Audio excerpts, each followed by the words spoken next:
Sir এবং welcome back to another video. তো megastar Shakib Khan তাণ্ডব সিনেমার জন্য কিন্তু কলকাতায় এসছে।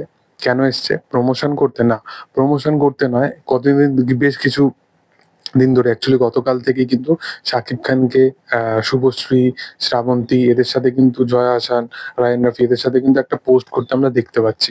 এটা শুধুমাত্র যে এরকম ব্যাপার নয় যে শাকিব খান শুধুমাত্র কোনো একটা ফেস্টিভ্যাল অ্যাটেন্ড করতেই এসছে, সেরকম নয়। এটা এখানে পুরোপুরি কলকাতায় আসার রিজনটা হচ্ছে তারা কিন্তু তাণ্ডব রিলেটেড বিষয়বস্তুর জন্যই এসছে। তাণ্ডবের কিন্তু ডাবিং পোর্শন কিন্তু কলকাতাতে করা হবে।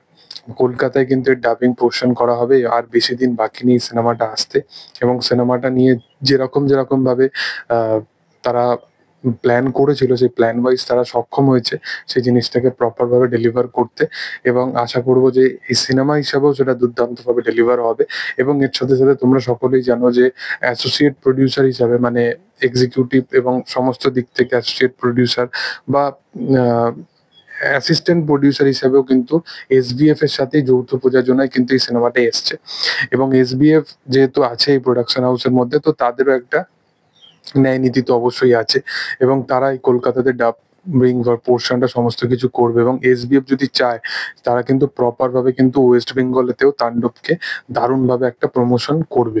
কারণ তুফানের সময় আমরা দেখেছিলাম যে প্রমোশনাল ইভেন্ট করতে এসবিএফ এর তরফ থেকে, এবং তাণ্ডবের ক্ষেত্রে আমরা দেখবো তারা কিন্তু ওয়েস্ট বেঙ্গলও প্রপার ভাবে কিন্তু সেই প্রমোশন লেভেলে তারা কিন্তু খাটবে। তার পিছনে রিজনটা হচ্ছে এসবিএফ জানে যে কিভাবে প্রমোট করতে হয়।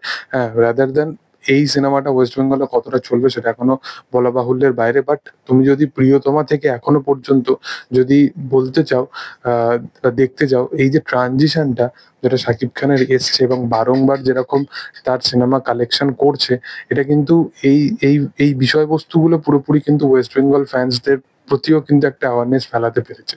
মানে যখন প্রিয়তমার মতো সিনেমা এসছিল, তারপরে তার একটা দুটো সিনেমার পরেই তুফান চলে আসে, তখনের ক্রেজ আর এখনের শাকিব খানের ক্রেজের মধ্যে একটু হলেও কিন্তু চেঞ্জেস এসছে ওয়েস্ট বেঙ্গলে। বাংলাদেশে তো এগুলো ম্যাটারই করে না, তার নামে সিনেমা চলে।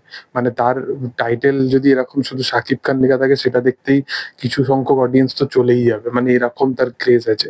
কিন্তু ওয়েস্ট বেঙ্গলে সেই বিষয়টা আসতে একটু টাইম তো অবশ্যই লাগবে। বাট ডে বাই ডে যেরকম সে কালেকশন করছে, যেরকম তার গানগুলো গ্লোবালি হিট করেছে, তার টিজার গুলো যেরকম ভাবে দুই বাংলাতেই হিট, তো সেটা সত্যি মানে আনরিয়েল একটা ক্রেজ। এবং দেখার যে আপকামিং দিনে কি হয়। এবং তোমাদেরকে তাণ্ডব রিলেটেড আরো যে কটা আপডেট পাবো, সেগুলো তোমাদের সাথে অবশ্যই শেয়ার করব। তাণ্ডবের খুব তাড়াতাড়ি আপকামিং দিনে কিন্তু গান বা কিছু একটা তো আসতে চলেইছে। তোমাদের কি বক্তব্য এই বিষয় নিয়ে সেটা তোমরা অবশ্যই কমেন্টে জানাতে পারো। ভিডিও ভালো লাগলে অবশ্যই লাইক করো, শেয়ার করো, সাবস্ক্রাইব করো চ্যানেলটাকে, এবং পাশে থাকা বেল আইকনটা অবশ্যই প্রেস করে দিও। Thank you all, by.